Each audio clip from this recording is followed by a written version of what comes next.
University of Manitoba attracts learners from around the world with unique perspectives, lived experiences, goals, and aspirations. As members of the UM community, we all have the right to feel safe and accepted.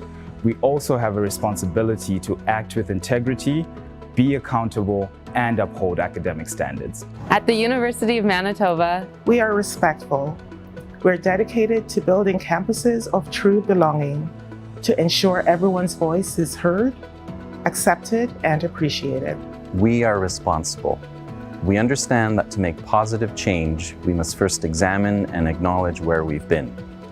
We take ownership of our actions, behavior, and decisions, and commit to creating an environment free from barriers and prejudices. We are honest. We take an active role in creating a learning environment that is fair and authentic. We acknowledge the work of others and ask for help if we're unsure. We are courageous. We call out behavior that isn't in alignment with our values. We stand up for ourselves and others. At UM, we are a community. No one individual can uphold these values alone. It takes everyone doing their part. Together we are respectful, responsible, honest, courageous. Together we are stronger.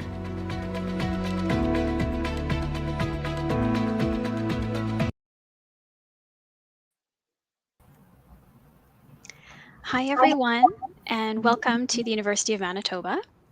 My name is Heather Morris, and I work in the area of student support in an office called Student Advocacy and Case Management. And here's my co-presenter today. Hi, my name is Megan Menzies, and I'm the Human Rights and Conflict Management Officer at the University of Manitoba. I'd like to begin by noting that the University of Manitoba campuses are located on the original lands of the Anishinaabe, Cree, Ojibwe, Dakota, and Dene peoples, and on the homeland of the Métis Nation. We respect the treaties that were made on these territories. We acknowledge the harms and mistakes of the past, and we dedicate ourselves to move forward in partnership with Indigenous communities in a spirit of reconciliation and collaboration. So to start this session today, I wanted to talk about some myths about online learning. Learning in an online environment feels very different than attending classes in person. And as a result, sometimes students have misconceptions about what they can or cannot do or expect while taking courses online. So these misconceptions or myths can land students in trouble, and we want to make sure that you're clear about what some of these are before you get started here at the U of M. One myth is that online courses are easier, so that less effort or studying is required. But in fact, many students find online courses to be more difficult and that more time and effort is required during and after lectures to complete their work. As a result, sometimes students might register for more courses than they can handle. So please keep this in mind as you plan your course load. Another myth is that online courses are more informal. And so the way that people interact during online classes, whether it's on your video or via chat rooms, might be more informal than it would be in person. But please ensure that all the communications during your classes, whether it's by email, chat, or through video, are done in a professional and respectful way. Consider posting messages that you'd be comfortable to say to a professor or to a fellow student in person. And if you're using video, make sure that you're engaging in respectful actions, including what you're wearing and what's visible in your background. Sometimes students also think that the rules for completing their academic work is more relaxed, and therefore they don't engage with their academic work with the same focus or considerations as they would when taking classes in person. But please remember that plagiarism, inappropriate collaboration, and all the exam rules are the same when you're taking an online class. So please be sure that you're being thorough with all of your work in the same way as you would for an in-person class. Students sometimes think that when they're learning online, that their instructors are available to them by email 24/7. But in fact, this is not the case. And actually, it can be more difficult to reach your instructor because they're likely receiving many email messages from students across more than one course. So be sure to try and reach out to your instructors early as soon as you have a concern or a question so that it can be addressed prior to the submission of any of your assignments or writing of exams. Finally, students sometimes assume that online learning is fully self-directed and not realizing that there are some classes that are offered in real time, so that you need to be available to attend classes at the scheduled time in the same way that you would for an in-person class. So please check this out very carefully and register for classes that don't already conflict with your work or other obligations.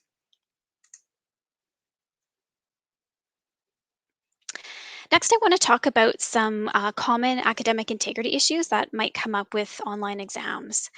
And so, as a result of some of these myths and relaxed rules, it can result in instances of what we call academic misconduct.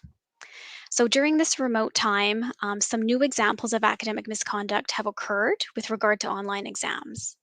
And many of these are the result of students being unclear about the rules or expectations for their exams. So, this is why we're here to share some important information with you so that you don't end up in a situation of academic misconduct. So, firstly, plagiarism still can apply to an exam situation. The same rules that apply to papers, such as using information or words or ideas from another source during an open book exam, still have to be cited and referenced in the same way. Be sure to check with your instructor about whether you are permitted to consult sources during an open book exam, and if so, whether there are certain sources that would not be permitted to be used or accessed during an exam. So there still can be rules around open book exams that you need to follow in order to maintain academic integrity. If you are writing a closed book exam, normally this means that no external resources can be used during the exam. So this would be similar to what it's like writing an in-person exam. But again, please clarify this with your instructor before the exam takes place. When writing an online exam, do not consult or collaborate with any other individuals. So this includes talking, communicating over chat groups, or texting with friends or classmates. Also, please do not share your answers with anyone. Think about how you would act during an in person exam and follow those same behaviors when you're writing an exam online. There are some online resources that should not be used during an exam. Some common ones are known as file sharing websites like Chegg or Course Hero. In addition, there are many videos on YouTube that can actually give students answers to questions. But you're writing an exam, you're expected to come up with the answers yourself. And we also caution students about using some of these online resources for studying purposes.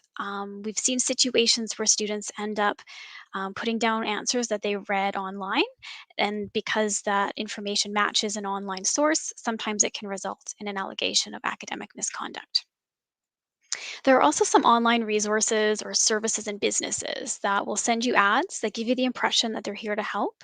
However, many of these are in fact engaging students in dishonest behavior. So be very careful with any online resources that you come across that claim to help you with your academic work. And if you're unsure whether it's a legitimate source and whether that source will actually follow our academic integrity rules, please check with your instructor or check with somebody at the University of Manitoba to be sure.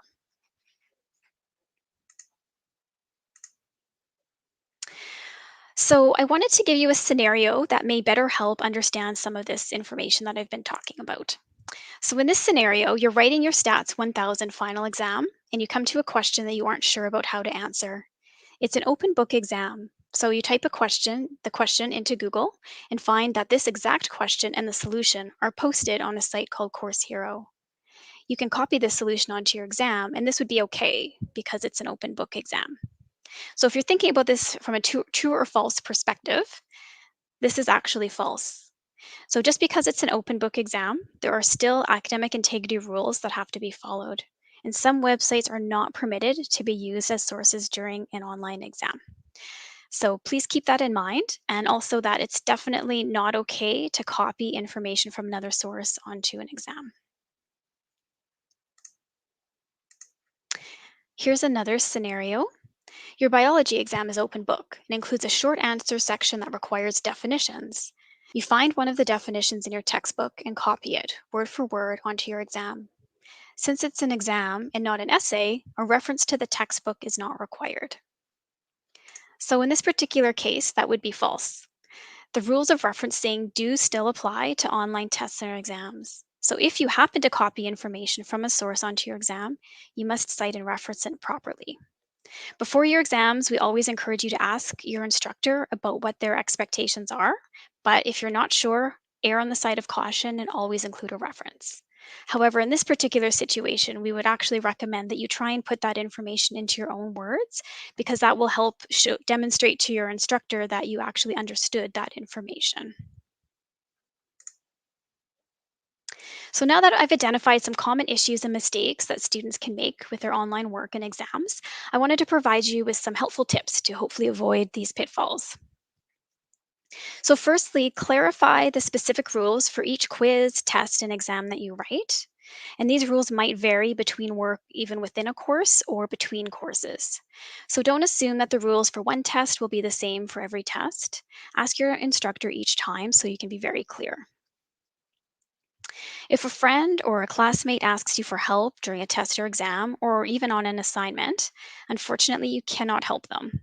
We realize it's going to be difficult to say no to somebody asking for help, especially if it's a friend. However, by giving them information about the assignment or sharing your answers, it could get you both into trouble.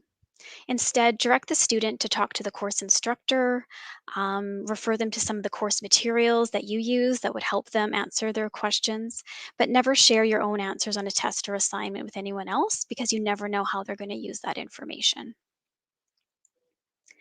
We also recommend that you create an exam space that's similar to the exam space you would have during an in-person exam.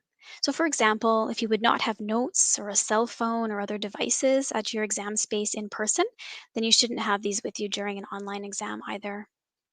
We want to encourage you to talk to your instructors and make sure that you're very clear about what is and what is allowed during your online exams. So knowing this information in advance will save you a lot of stress and anxiety and potentially an allegation of academic misconduct. The U of M has many resources available to help you, so I want to talk about some of those next. Firstly, I want to highlight the Academic Learning Center. This is a great resource, and it includes assistance with papers in a way that's approved by the University of Manitoba, and this assistance is done by trained U of M staff. This office also has workshops on topics that will help you with studying, time management, and preparing for exams. So the better prepared that students are for their courses, for their assignments, and for their exams, the less likely they are to try and take shortcuts from some of those unauthorized websites that we were talking about before. In the description for this session, we're hoping to post a link to the Academic Learning Center so you can explore it more on your own. Also, please note that your instructor is a great resource. They're the ones who set the expectations for your papers, for your tests, and your exams. So if you want to know what is or is not allowed, be sure to ask them rather than relying on information from a friend or a website, because that might not be the most accurate information. The office that I work in is called Student Advocacy and Case Management. And so we have student advocates who are available to help students understand what their rights and responsibilities are here at the university. And we can also provide support to any students who are going through an allegation of academic misconduct. We also have staff in our case management area who can provide support to students if they experience a crisis or personal circumstances that are making it difficult to focus on school. Finally, the Office of Human Rights and Conflict Management is a resource that is available for individuals who experience harassment or discrimination on campus or need assistance with resolving conflicts that might occur during your time here. So with that, I'm going to turn it over to my co-presenter, Megan, and she's going to talk a little bit more about their office and some of the important values that they represent. Thank you very much, Heather. So thank you for what we heard from Heather, and shifting over to the Office of Human Rights and Conflict Management. The first question that some people might ask is why does our office even exist? And so when it comes to the policy side, the goal of our office, or the purpose of our office, is to administer two key policies at the university. So that's the respectful work and learning environment policy and the sexual violence policy. But what that actually means in practice is that we're here to help facilitate everyone's right to a respectful work and learning environment that is free from harassment, that's free from discrimination, and that encourages people to come forward with either complaints or issues that they've seen and help us facilitate some kind of resolution to that. And so this is important to know for a number of reasons. One, because you might see issues in your time at the university, and if that's the case, we're a great office to be able to help you to figure out how to address them. But you might also experience matters that relate to discrimination or harassment or sexual violence, and we want to make sure that you know that you have rights at the university and that we can help it so that this is a safer community for you. It's also important to know that there might be discipline against people whose behavior is found to have caused or contributed a breach to the respectful work and learning environment policy or the sexual violence policy. So, while you have rights when it comes to having a safe learning and work environment, you also have responsibilities. All community members of the university have a responsibility to educate themselves about the expectations about respectful conduct and reporting requirements.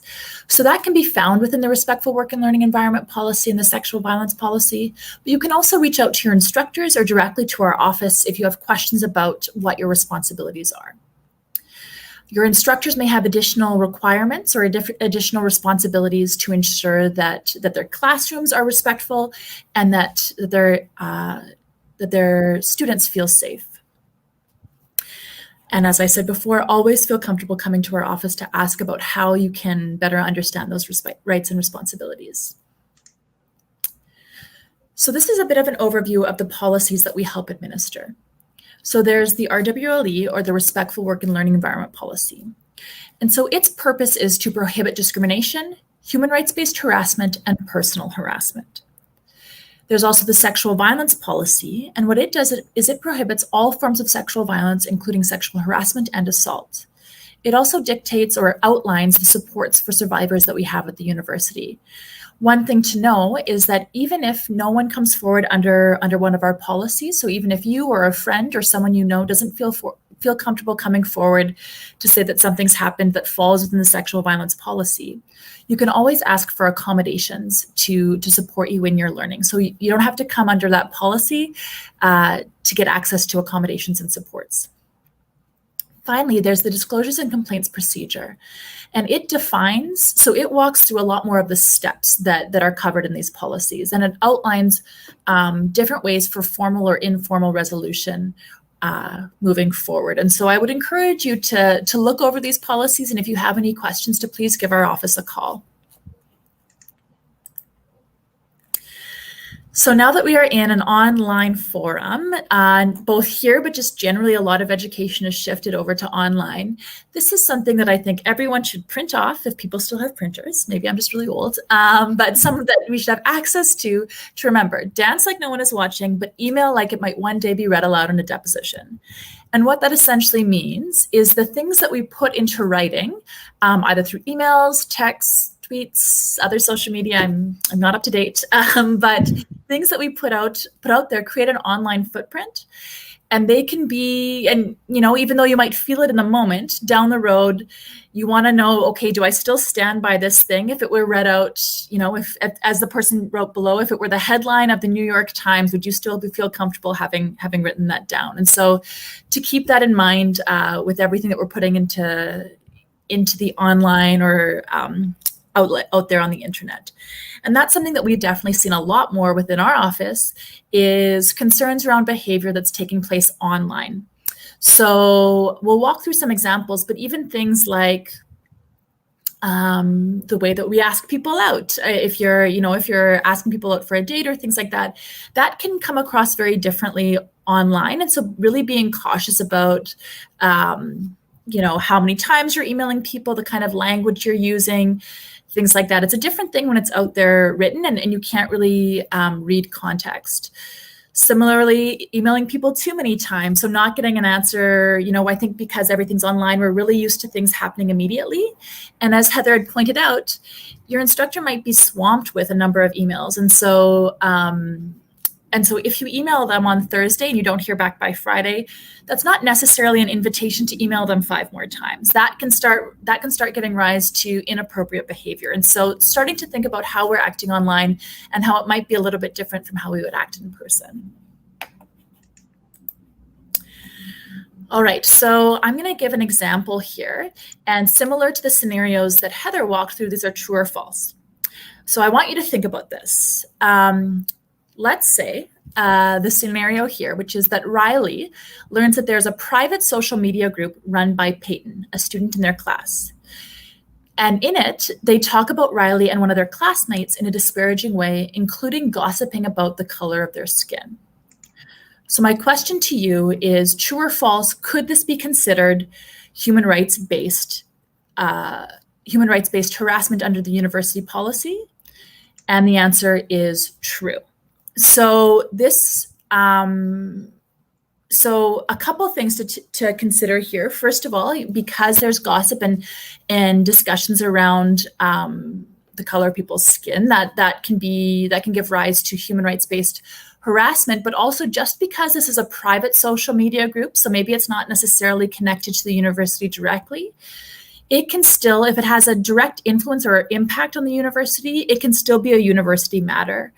So private text message groups or Telegram groups or social media groups, even though they might seem private to you, those things, screenshots can be taken and information can be shared with others, and it could still give rise to a breach of our policy, even if it didn't happen, say, on, in the middle of a Zoom lecture or on, say, a university-associated Facebook group. So kind of knowing about those connections. So now I have a different scenario, and I've kind of spoken to this a little bit, but I'll walk through it again. Renee and Zuri are classmates. Zuri missed a class and emailed Renee asking if they could send Zuri their notes from the missed class. The next day, Renee had not yet answered Zuri's email, prompting Zuri to email Renee again. This continues for the next 3 days, multiple times a day, and when Renee logs into their email 3 days later, they have 15 emails from Zuri. In the last few emails, Zuri uses vulgar and inappropriate language and calls Renee rude names for not replying to their emails. Zuri is communicating inappropriately by sending excessive amounts of emails to Renee and by using inappropriate language. True or false that this could be defined as personal harassment under the university's policy? And the answer is true. So over and excessive emails or contact, and also just inappropriate language, that can be a breach of the university's policies.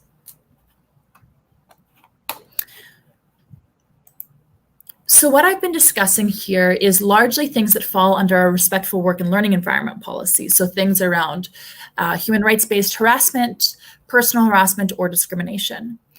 As I said earlier, we also have the sexual violence policy. So I'm going to walk through a little bit about what our policy includes, but it's important to understand that sexual violence affects people of all ages, sexual orientations, genders, gender identities, abilities, and relationship status. At the University of Manitoba, we are committed to building a safe and inclusive campus community where survivors of sexual violence know that they can receive the supports that they need to succeed, both academically and personally. So what is sexual violence under our policy? It's any sexual act or act targeting a person's sexuality, gender identity, or gender expression. It can be both physical or psychological in nature. It's an act that's been committed or threatened or attempted against a person without their consent. It includes, but is not limited to, sexual assault, sexual harassment, stalking, indecent exposure, voyeurism, and sexual exploitation. And sexual violence can occur in many contexts, including in person, in writing, online, on social media, through digital communications, or via other technology.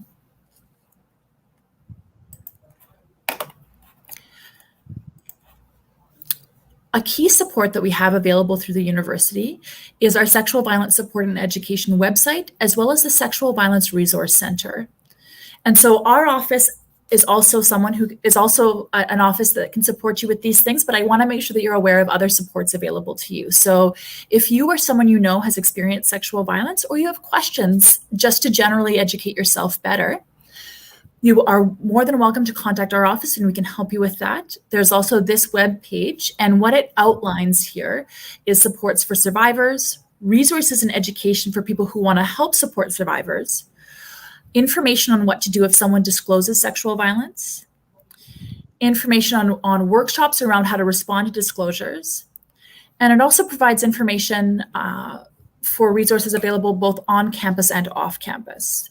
And it gives the phone number for the Sexual Violence Resource Center, which is a center located on campus, but I think they're currently working part-time off campus, who can also help walk you through supports available to you or someone you know, or or an acquaintance.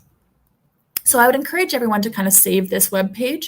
You may not need it today, you may not need it ever, but it does have a lot of information contained in it so that if you do ever have questions, it's pretty easy to navigate and find out more information.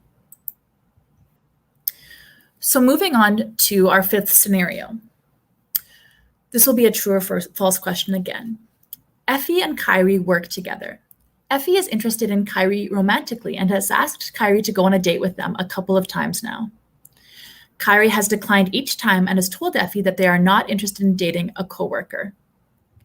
So this would apply more to people who are student teachers, but also let's say that they also weren't interested in dating a fellow student. Effie thinks that Kyrie might change their mind if Effie sends Kyrie a picture of them without any clothing on. Effie texts this image to Kyrie, who is upset by the image and feels uncomfortable. True or false that this would be defined as sexual violence under the university's policy? The answer is true. Sending images that people do not consent to receiving is a breach of our sexual violence policy and is absolutely not allowed through the university. And so again, back to our digital footprint, not just a digital footprint, but the communications that we have with people both in person and online, we have to remember that sometimes we can get different signals online, and that doesn't mean that you should be acting on things in ways where you don't have someone's consent. So do not be sending images like that, unless the person has consented to receiving it. And finally, we have a final scenario. And so in this scenario, Ari and Lee are in contact over a hookup app and have sent each other nude photos of themselves. I'm assuming that this is with each other's consent. Or the scenario, let's say, says that it's with each other's consent. Ari has shown some of their friends the nude photos that Lee sent without asking for Lee's permission to do that.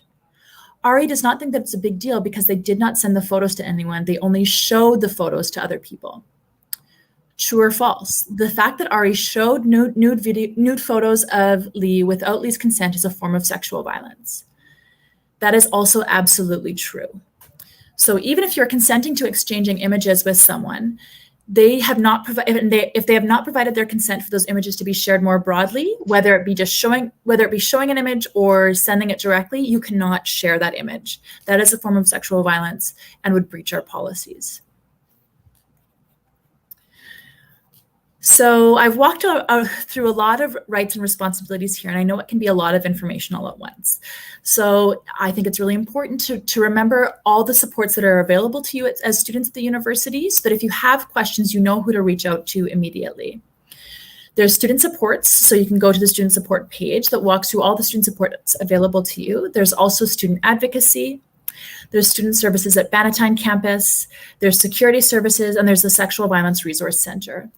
And one thing to really remember is that while we might have offices located at certain campuses, we all support all students at all campuses. So if you're at Bannatyne campus, William Norrie campus, Fort Garry campus, if you're working at one of our if you're learning at one of our northern or rural campuses, please feel free to reach out to us, and we can help everyone who's a university student or a university community member. It's not just specific to campuses.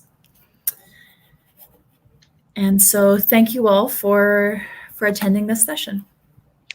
Yeah, best wishes. We wish you all the best as you start here at the University of Manitoba. I know there's been a lot of information today, but hopefully there's some resources that we talked about that you can make note of in case you need them, or in case you do have some further questions, you can certainly reach out to anybody and ask.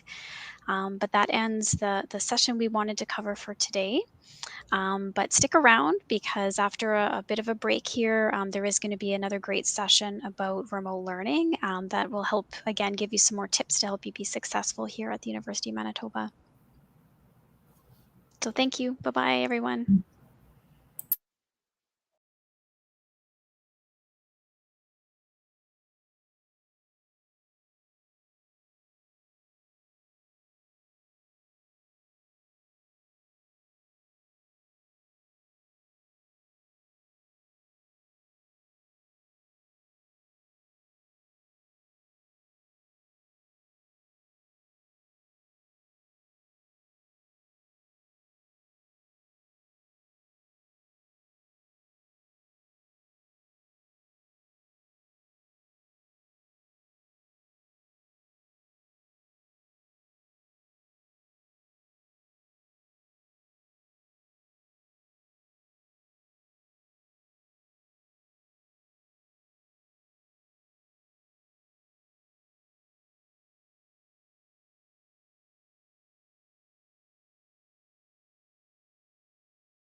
I always feel like I have to wave.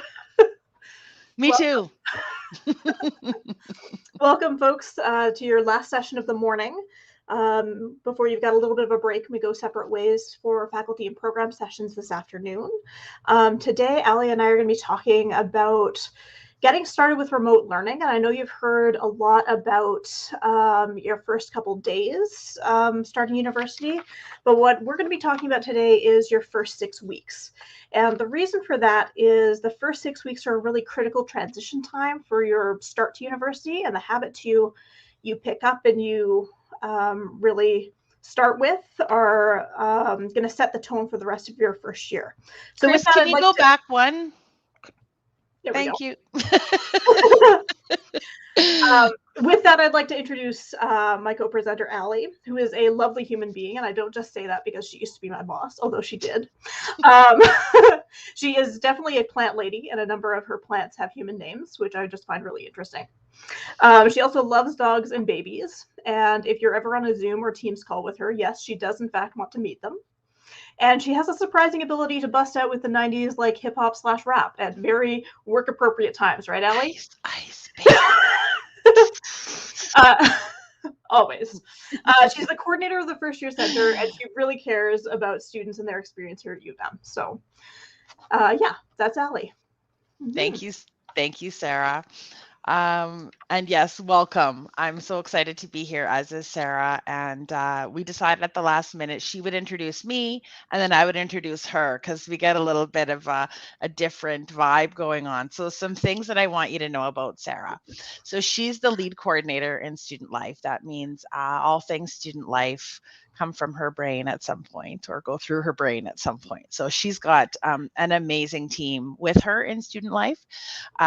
But she is the perfect person to be the lead coordinator in student life because Sarah loves students probably more than anyone I know. Me and her maybe are tied, but like she loves students and she loves helping students. As she mentioned, you spend a little bit of time working in the First Year Center. But I've known Sarah a long time because even before then, we've worked together on many things, and she's a wonderful person. Some things that Sarah likes. Sarah likes fonts, and she likes stickies, and she likes doodling and keeping her hands busy. So right now she's in beading. She's doing beading, and it's gorgeous. She likes, there you go. Some things about Sarah. Some of you may have heard me in some of the other sessions we've done talk about GPA boosters, and I always make reference to one of the people who I used to work with who took physics as a GPA booster. It's Sarah. That's who I'm talking about. She loves physics. She's got a science brain for sure. She also loves learning. That's one of the things I love most about Sarah. She loves learning, and she's always learning something. So she is an amazing person to spend our morning with, and we are going to jump right in to talking about remote learning and how are we going to do that. We think these days that remote learning is this new thing that like, oh, now we're doing remote learning because of this global pandemic that we're all living with right now. But for university students, it's not quite the same. Remote learning isn't really just related to, the global pandemic that's happening right now. University students do most of their learning remotely at the best of times. You may have heard of this 2-to-1 rule. So for every 1 hour that you're in class, you should be studying outside of class for at least 2 hours. That's not new to the circumstances under which we find ourselves these days. That's how it always is as a university student. Being successful as a university student certainly, requires you to be active and do things and investigate things. And so Sarah and I are going to spend some time with you. We're going to take you through, as she mentioned, the first 6 weeks of the term. We're going to give you some practical strategies that you can take away. And, over the time we've been prepping, we've got all kinds of orientation type activities that we've been creating and delivering for new students. So, you know, we have Welcome Day, of course. So what we've got so far today on Welcome Day, we also finished up Prep Week. So we had all kinds of great stuff during Prep Week that we wanted to share. You also all have access to Essentials, which is our online orientation material and your online guide to getting ready for what's to come as a U of M student. So there's all kinds of places and ways that we've already shared this information with you today, as we get ready for today. So we're going to do some highlighting of some things, just just give you a sense and a reminder of some of the things that you may have experienced or gone through so far. We're going to make reference to a number of people, places, services. If you're ever feeling a little bit lost or unsure of where to turn to over the next little while, those places that Ali mentioned, like Essentials or Commons, are really good as your guides. Commons is the place for first-year students, regardless of what faculty you're in, where all of that information that you need is going to get posted. Thank you. I see that link there. We want you to know that that's where you have all the tools to find what you need when you need it. So that's where you're going to find everything you need. And with that, we'll jump into your first 6 weeks here. So week number 1 is all about knowing your university. The start of university can feel a little bit like drinking from a fire hose with all the information that's suddenly available to you. So your first step this week is getting to know your university a little bit better. So figuring out where things are, how things work, and who does what will help you as you begin to navigate your new campus. And whether that's virtually or you're actually visiting us from time to time for things like labs or whatnot, feeling at ease in your new environment will begin with knowing where to go and what to expect. So knowing your university is going to be really important. Now, if you're not quite sure where to start, here's a few suggestions of key systems and spaces that you're going to want to explore and master as you begin to make this campus and your experience really your own. The first thing is to know U of M online systems. So that's things like Learn, where you can access important course resources, including your course syllabus, lecture slides, assignments, and test grades. If you don't have access to your courses just yet, rest assured that you will tomorrow. And in the meantime, you can check out the Prep Week and Essentials courses to see examples on how they're set up and how to navigate them, because your real courses aren't going to look too different. They're set up very much the same way. You can check out the content, you can check out discussion boards, very much the same way. Other UM systems are things like your My Manitoba email account, making sure you're checking that regularly so you don't miss important information. And you're staying up to date with things like the U of M app. You're using Aurora for your weekly schedules and your fees. Knowing the revision period and exam dates and documents, things like receiving and submitting your grades.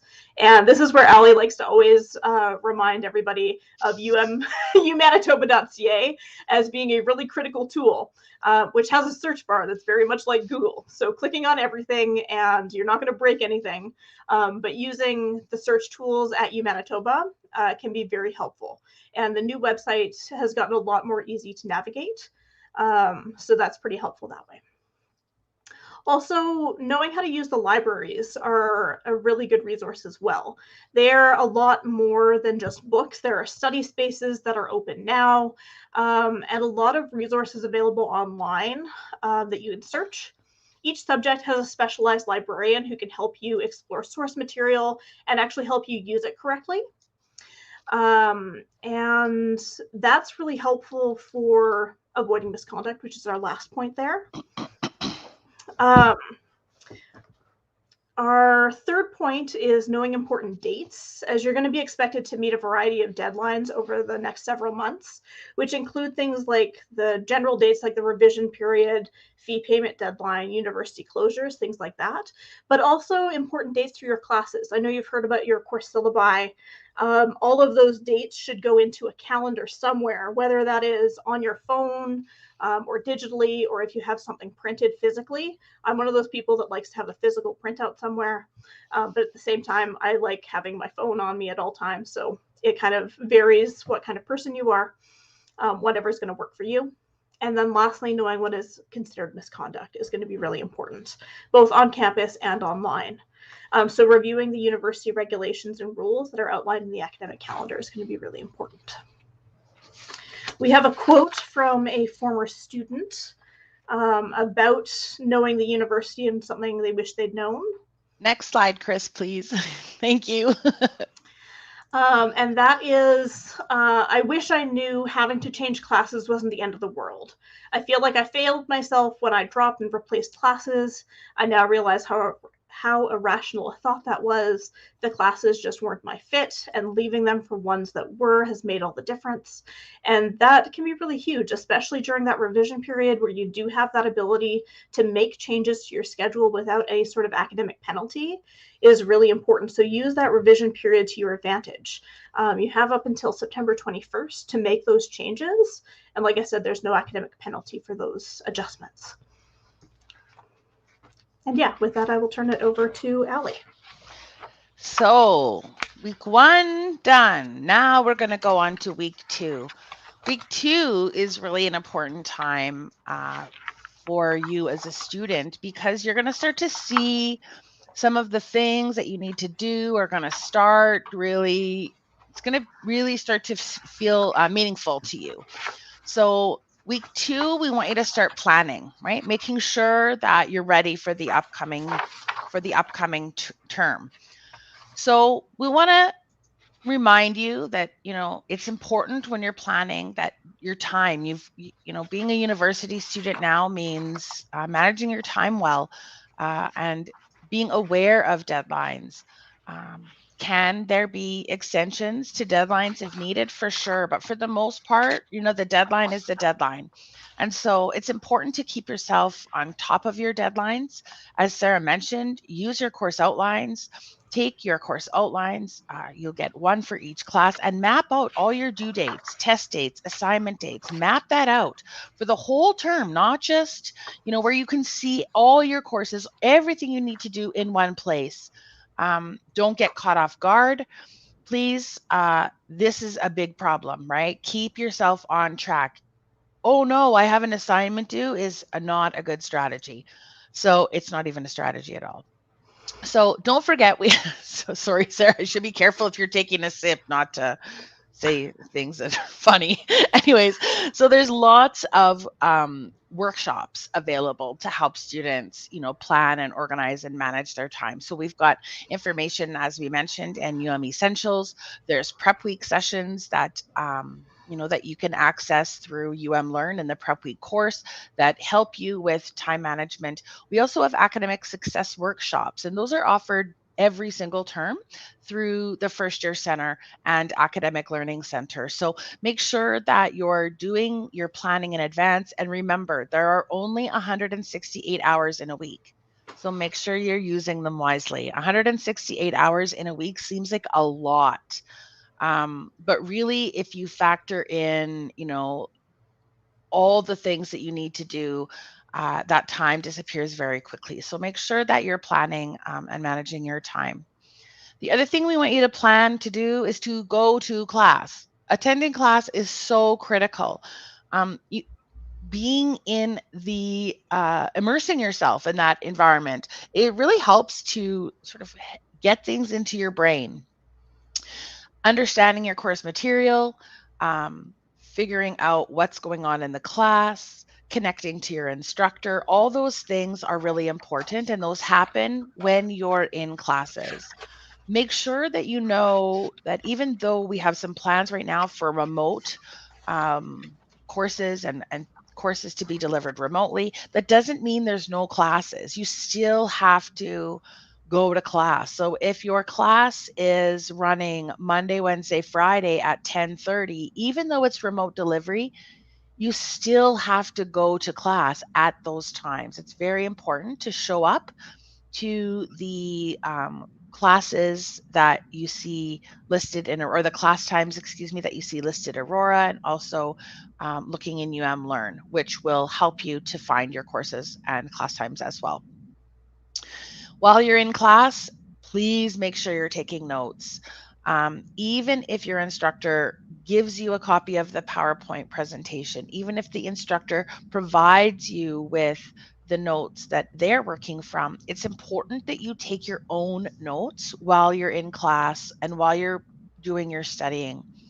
Taking notes with a good old-fashioned paper and pen, that's the way that works best for me. So taking notes in a computer, I don't do that when I'm in classes because that's not how my brain works. I would recommend every student to go ahead and use the good old-fashioned pen and paper and write things down, handwrite notes, but that doesn't necessarily going to work for everyone.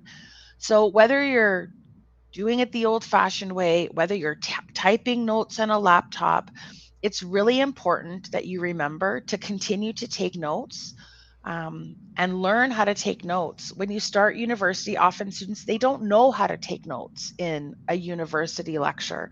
So if you're not sure, if you need some tips, make sure you visit the Academic Learning Center or talk to an academic advisor in the First Year Center. The other thing we want you to do is to plan your study space. You need to make sure that you have an area that is yours, that is free from distractions, has all your tech ready, so that you can have a good place for you to go when you need to study and focus. Some of you are going to work on your academics at home. Some of you will be a balance between on campus or and home and other places. So even though, we're kind of thinking about the term from a remote perspective, remember that there's great study spaces on campus. And again, umanitoba.ca, in the search bar, where to study on campus, and you're going to find a listing of the right places for you to go. Chris, if you can flip to the next slide, that would be great. We have another quote here from another student who shared with us that I would probably spend more time preparing for classes, organizing lecture notes, reviewing content, so I could be more ready to learn material in class. Organization and review of course material before lectures would have made it much easier to ask specific questions in lectures as well. And I really want to highlight that point about asking questions. That's another reason that it's really important to go to class, is that if you never go to class and something weird happens, you might not feel comfortable talking to your instructor. If you don't understand material, you might not feel comfortable. So being engaged and, being in class, taking notes always is helpful for students in their, as they begin their university career. And all of these tips that Allie's talking about, really what they do is they help you create structure. And that's what is sometimes missing when it comes to remote study. If you're entirely studying online, sometimes that's what it feels like you might be lacking. So creating that structure can provide you with the time blocks and just a little bit more, structure. Yeah, just a bit of a framework for you. It helps with accountability. I like working in my home office because I know where things are. I have my environment ready for me. I've got things, I feel comfortable. I have a framework under which I work. I work during the day. Like, those are the ways in which I've set my work time up so that when it kind of helps with your brain. Your brain sort of gets where you are, what's supposed to be happening, and it allows you to just focus on your studies as opposed to all the other things around you. So, I think this becomes a really great transition until to week 3. And things that we want you to do in the next week, now it's week 3. If you can switch to the next slide, Chris, that would be awesome. Thank you. Week 3, now is really when you're starting to figure out what's going on, right? You've been in class for a while. You may start having assignments that you need to submit. You might even be getting some grades back. So now is the time really that it's time to engage in your classes and really dive in deep to what's going on around you. Part of what I tell students your first year, learning all the theories and dates and terminology in each of your classes, it's really, really important. But also part of your first term as a university student is learning how to be a university student. And this highlights this very, very well with week 3 and our recommendation to be engaging in all that you can. So, engaging with your studies, as we've talked about, going to classes, being an active participant in your education. There's lots of tutoring supports, advising supports, writing supports. There's all kinds of supports available, but part of part of engaging with your studies is to figure out what do you need and what you don't need. So if you feel like you might need to check in and double check with some experts on campus about ways in which you're engaging with your studies, this is the perfect time to do it, because you've had an opportunity at week 3. You've had an opportunity to kind of feel what it's like already to be a student. As I said, being an active participant in your education is important. So we've gone on and on and on, and we'll continue to talk about the resources available for students. And there are so many, and I just encourage you to reach out and to connect with people who are here to provide you support. I love helping students. Sarah loves helping students. The people who do the kinds of jobs that we do, that's why we do these jobs. And so there is, no need to feel uncomfortable about asking for help. It's super normal. All students need help at some time. And many students don't know what kind of help they need. So that's another important reason to sort of engage with the resources available and, connect to the supports that are here.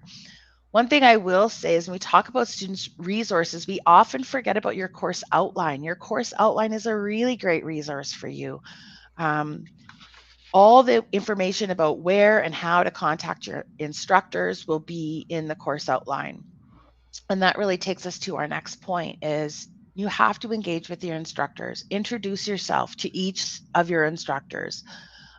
We did a session through Prep Week called Profs Are People Too, and we had a pretty, an unscripted and just kind of a regular conversation with some profs. So I would encourage you to take a look at that, just to get a real sense of profs are just regular kind of people, and they want you to be successful as well at university, just as much as me and Sarah do.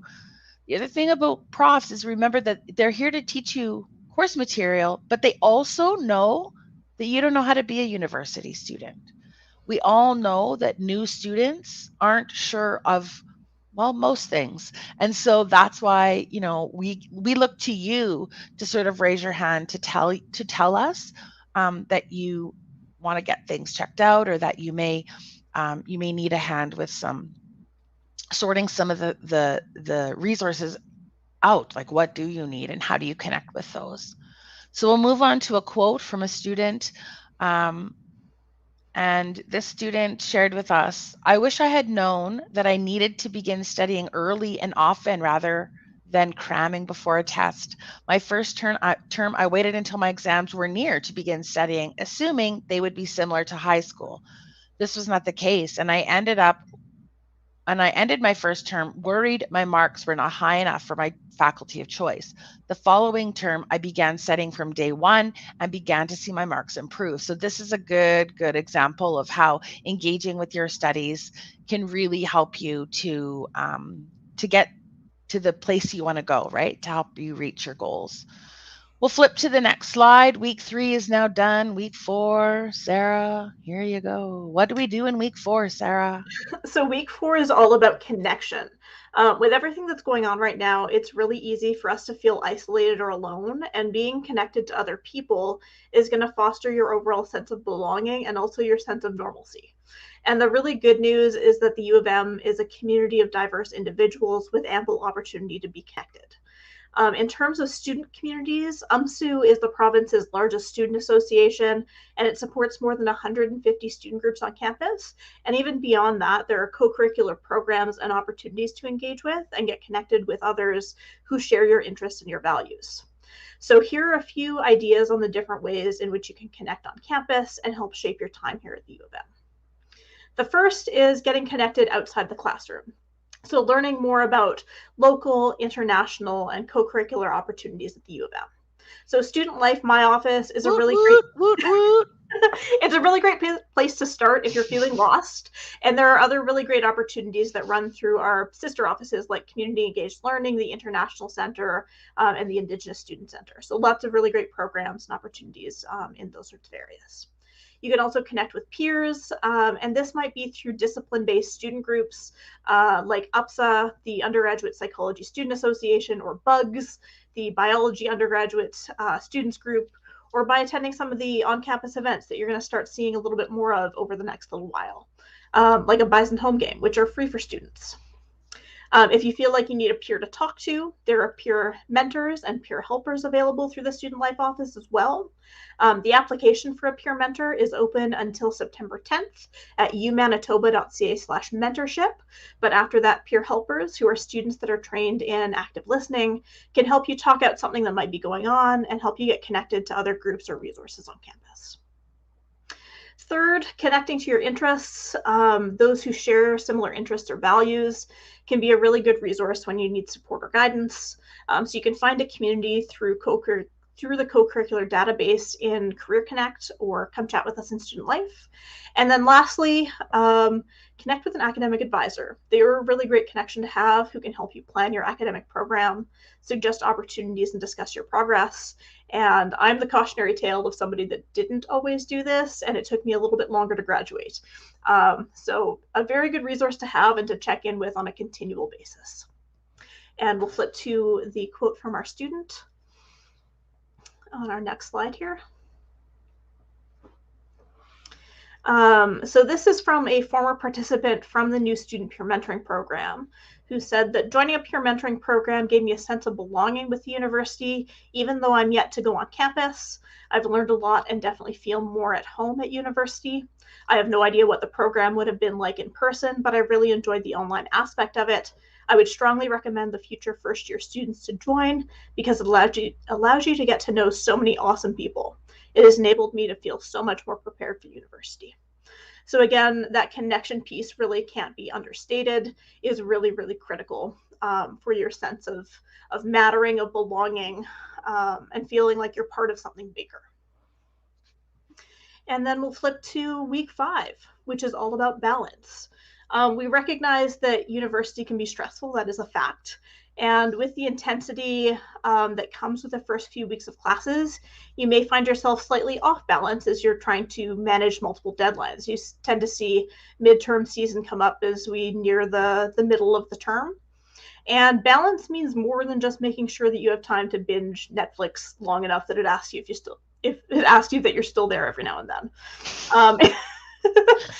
Thank you, Netflix, for doing that. Yes, of course I am still watching. But in order to be effective in your studies, you can't forget your personal health and wellness too. So here are some ways that you can maintain your balance in your life. So the first one is balance your day with activity. This can reduce stress and anxiety and improve sleep, and all of the above can help you achieve better grades. All students have a gym pass with the Active Living Center, which is still open right now. So be sure to claim that and get your body moving. You can also balance your lifestyle. There's a variety of health and wellness programs available, like Healthy You, and even an office of spiritual care to help you care for your whole self. And balancing your mind, engaging with the wide range of free and confidential services that are offered year-round through offices like the Student Counseling Center and University Health Services. There's counseling available, but there are also skill building workshops that run, things like how to manage stress or how to build self-compassion, both very useful skills. I could use some of that sometimes, right? Me too. Me too. Sign me up. Yeah. They can be really valuable to participate in. And yeah, I could have definitely benefited more of that as a student. I feel like if I'd built those skills earlier, it would have been easier to keep that going, as an adult. And then lastly, balancing your academics comes back to that involvement piece that we talked about with getting connected. So consider joining a club, either through UMSU or a rec club through Recreation Services, or doing something like volunteering. The beginning of October is Student Success Month, so it's a good place to look for opportunities to find balance. And we'll flip to our quote. So we have a quote from a former student. During my first year, I was hyper-focused on results, and it ended up backfiring on me. Classes and your education are critical to your university experience, but a balanced lifestyle is important so you can be at your best. And while this wasn't me and my experience at another university is getting to be a while ago, it is very reflective of the experience that I had. I went into university with a really high school average, and I was really terrified of my grades dropping. Why? I couldn't tell you. I just was. I was a very high achiever. But guess what? They did anyway, at least a little bit. And I had an incredibly boring first year with not much to show for it. All I did was focus on school. And while focusing on school is important, it is not the only thing. And in my second year, I started to get a lot more involved. I volunteered for orientation. I took a leadership program, and this helped me feel more connected. It forced me to manage my time better, and my grades went back up because I was balancing things more effectively. So, something to keep in mind. And that's one of the things that we talk about. I say this to students. I'm going to study every day and I'm going to delete. I always say Facebook, but like none of you are probably on Facebook, Instagram, or whatever the cool things are these days. But you cannot do that. You cannot just focus on your studies. You are a whole person, and you need to let your mind rest and think about other things occasionally other than, everything that's going on in your classes. Oh, here's my dog. See, my dog showed up. Sarah's right. Everybody. Oh, now he's gone. So anyways, all right. So we're coming to the end of the first 6 weeks. We're going to go and we're going to talk a little bit about what happens in week 6. So now we've come to week 6. So now we're talking about the middle of October-ish. And really, this is a time for you to start thinking about, what has gone well for you? What has not gone well for you? I mentioned before that, thinking about how things are going and really thinking about what you need to make them, keep you at your best and how to reach your goals. Now by week 6, the middle of October, you really will have probably had some grades come back to you. And it's very important to think about, do you need to make some changes to things that have happened or things that are going on for you? As Sarah mentioned, October is Student Success Month. So what better way and what better place to start investigating and exploring these things? Because what we're teaching you in Student Success Month, you're going to have the opportunity to actually put that into action. So now that you're halfway through the term, again, you really need to start thinking about how are you studying? I study different than how Sarah studies. She has a different way of doing it than I do. My way works best for me, and her way works best for her. But that doesn't mean that we can't try things. So she might try something that works for me. I might try something that works for her. And it's really personalized. So make sure that you're connecting with the First Year Center and the Academic Learning Center. Attend one of the academic success workshops that are available so that you really have that opportunity to make some changes if necessary. You also think, you might want to think about refining your path. Sometimes for me, I came into university convinced I was going to be a biology teacher. And then I took a course called Introduction to Linguistics as an elective, and everything changed. And I went and I sought help from the folks in Career Services because I didn't really know what to do with a linguistics degree or whether it made me a linguist or what happened next. So connecting with Career Services, making sure you're feeling good about the path that you're on, career exploration, and looking at the end goal that doesn't just happen at the end, right? Like it's time at the beginning of your studies to start exploring, connecting, and make sure that you're on the right path. The other thing you need to do is, again, refine those goals, right? What are you trying to accomplish here? Do you have the same goals? Many students start university with the goal of going to university because that's just what you do after you're done high school. And that's an okay goal. Others go into university with the goal of getting their PhD and becoming a clinical psychologist. Well, that's okay too. But it's really personalized. So it's making sure that you're getting feedback from your instructors, you're looking at that, you're talking with people, and don't be afraid to change, because that's critical as a new university student, to figure out what works for you and how to get to where you want to go. Advisors are an amazing source of information. They can really help you. We have career advisors, academic advisors, registration advisors, all kinds of advisors around campus. So, connecting with folks to make sure that you're on the right track is a very good idea. And also make sure that, as the semester progresses, you're making sure that you're spending enough time doing the things that you need to do. Maybe you need to spend a little bit more time, balancing outside the classroom to help you. Maybe you need to spend a little bit more time inside the classroom. This is a good time to explore that, to take a look at what's happening, and see if you're going to make changes, or maybe what you're doing is working for you. That happens often as well.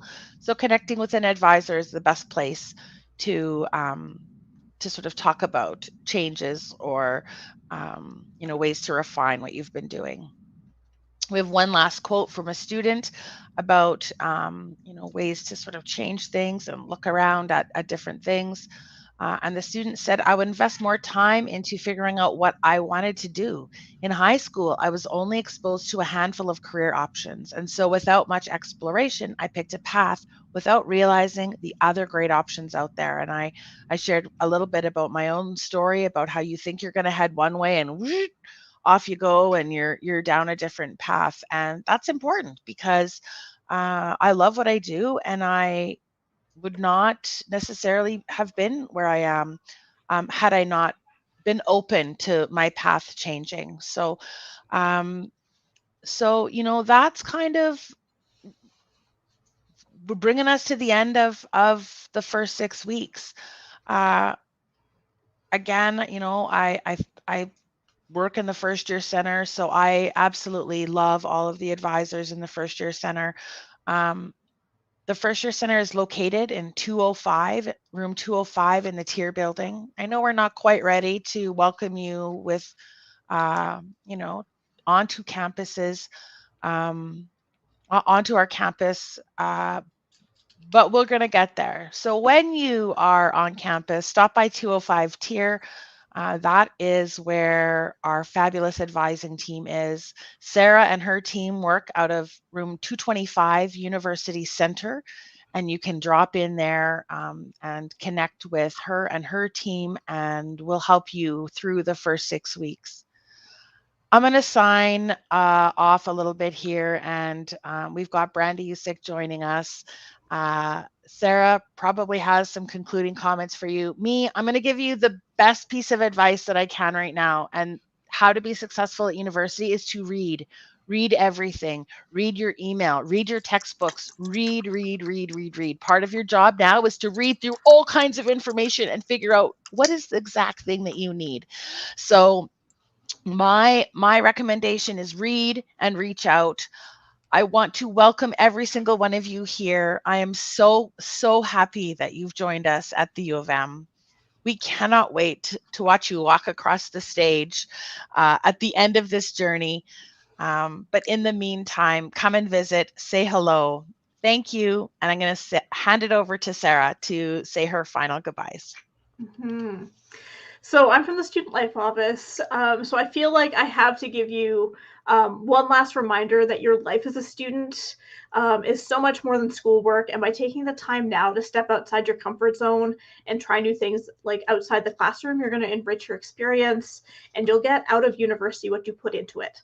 So the more you do, the fuller or more complete your experience is going to be.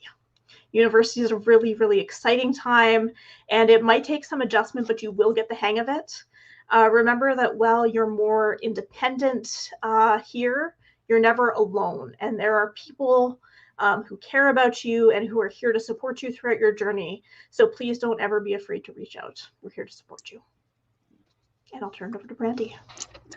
Hi, everyone. Thanks, Sarah. Thanks, Allie.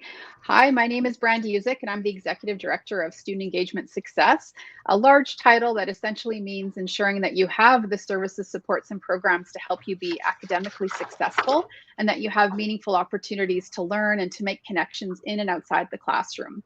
It also means that I get to work with a fabulous team, and you just met two of my colleagues, and there's many more who are working behind the scenes to be putting together this first year welcome programming.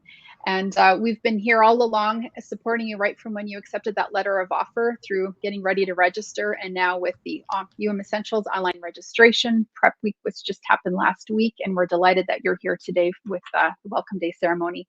And if you've missed any of these things as identified, you can always go back into the Learn courses for Essentials and for Prep Week, and to check out some of those sessions. We also want to know that you can provide us with feedback. We really want to know what you thought of Essentials, Prep Week, and also Welcome Day. There are evaluations in those two Learn courses, and if you go back to the Welcome Day page within Commons, there's also an evaluation that you can provide us with feedback on how the day went. And as mentioned by my colleagues, this isn't the last that you'll hear of us. Our colleagues and I will be delivering sessions throughout your first year and beyond. And their next big event is Student Success Month, which happens in October. So watch for that. And this time of year gets you thinking about reflecting on your own first year experience. And you would have heard that from folks in the welcome ceremony and from my colleagues today. And it reminds me of my own experience being the first in my family, first generation to attend university, and feeling lost. Well, okay, more than a little lost. And I actually recall sitting in one of my first classes, and the instructor kindly announced that if you are a first year student, this is not the class that you should be in, and now is a really good time to leave. And so I was so grateful to look around and see that I wasn't the only one who accidentally entered the wrong lecture room as we grabbed our laptops or not the laptop, but our backpacks and shuffled out. So just realizing that you're not alone in your experience. And the other is to, as identified several times, is to not be afraid to reach out for help. So whether you're first in your family like me, or you're very familiar with the campus, whether you're coming to us from high school or you've got some experience life experience under your belt, we're really happy that you joined the U of M community, and wishing you well for the rest of your welcome day and as you start your first week of classes. Take care.